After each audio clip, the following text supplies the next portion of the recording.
So let's talk about visual metaphors in Kung Fu. Yeah, like a lot of times people say, "Oh, the crane beak, right? The tiger claw, right? The monkey paw, right? Oh, what happened was the great masters of that art, they learned it by mimicking the animals, and from mimicking the animals, they're now able to be able to do that technique just like the animal and take out their offenders, the guys that they need that are attacking them.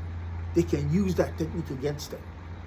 And like yeah, maybe part of it is true. Maybe they're able to like use that. But the way I look at things is I think that the it's a combination of one or the other, where like maybe the this particular technique existed before the animal association existed, and we basically used it as a visual metaphor. And the visual metaphor was nothing more than a way for the instructor to say, look at this, when you do this, this is the crane beak. And so when the instructor says, hey, students, please repeat after me, what is this called? It's a crane beak, right? Yeah, it's a crane beak. And that's so that we can say that, oh, okay, let's do 10 crane beaks. Okay, same thing with this. Tiger claw. It looks like a tiger claw. Rah, rah, right? We didn't go out, like 10 monks didn't go out and 9 monks came back, and the last monk said, hey, I see this tiger rip up 9 of my friends, and you know what? I studied its techniques. We should learn that. It's called tiger claw, tiger jumping, tiger taming, tiger tail. We learn all of that. Why? Because I watched the tiger. I studied it. Yes. I took 9 of my friends, but hey, it was worth the sacrifice. I don't think it happened like that. I think, people are using the actual metaphor to teach other people, just like the concept of the snake, for instance. Okay, so a snake style like Kung Fu, when it fights, right? We gotta remember the snake has no hands, right? It has no legs, so it can't block. It can't go. It doesn't do that. What the snake does is it shows, it's like danger, and then as the opponent attacks, it slips to the side and it attacks back. Okay, so the snake attacks, as its defense. Okay, so that's like something like a peekaboo style, or like a lot of boxers do like the snake style fighting, where they don't like necessarily block the attack. What they do is they come in and they hit. They anticipate the movement of their particular opponent, right? Their opponent throws a punch, they dodges it or they slip it, and they hit the opponent at the same time. Then they dodge out of the way and they reset up, right?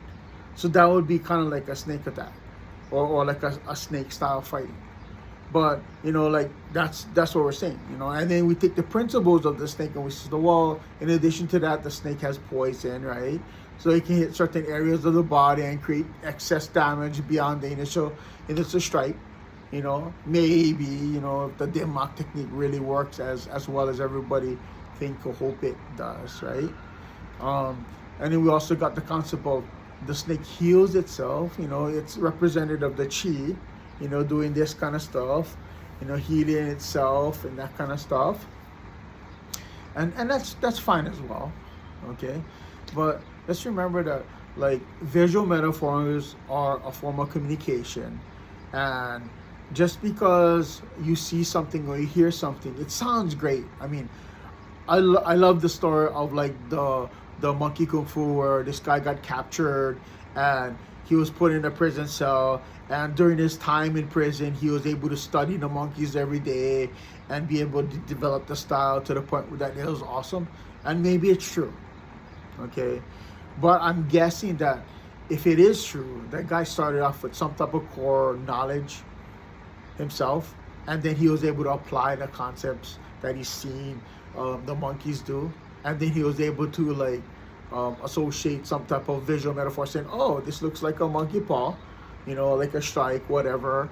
The movement that the monkey does, it rolls, it turns back. Oh, this is distance play, which is like the monkey stepping, right, movement. The monkey rolls, that kind of stuff. I suppose so. but let's kind of like think about it more logically as we do it, and I don't want to like be a downer or like say, oh well, um, it isn't exactly that. You can take it as is. Do your own research. Um, Go out and figure it out yourself, because I don't want you to look at it and say, oh yeah, that makes perfect sense. I understand now, because it's not true. It's what my opinion or my thought process could be, but it could be completely wrong. You have to always take whatever someone says, take it a little bit, go out, confirm it, read multiple books, get insight from different schools and different instructors before you make a decision. Whatever I say isn't 100%, and who knows, maybe I'm completely wrong. Okay, so go out there, keep an open mind, but at the same time realize that you're not going to be standing out there looking at the snake for the snake striking. You're not going to be looking at the crane. Now you may be able to be sitting at the pond and see something like, oh, the crane was here, right? And it needed to protect its young. It's smaller than an attacker. Maybe you see like an elephant or like a hippopotamus or lion attack, or like even like an alligator attack you, or crocodile.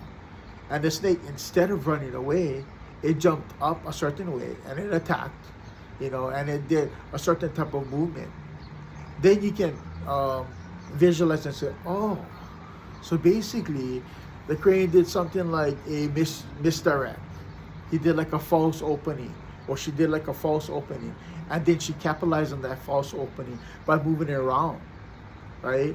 And using a different type of theory that we use a lot when we teach, or we use a lot in the combat sense of things. Okay, so go ahead and figure it out. Anyway, I know it's a ramble and a rant, but visual metaphors are just visual metaphors. It's helps people communicate with each other, and just remember that first.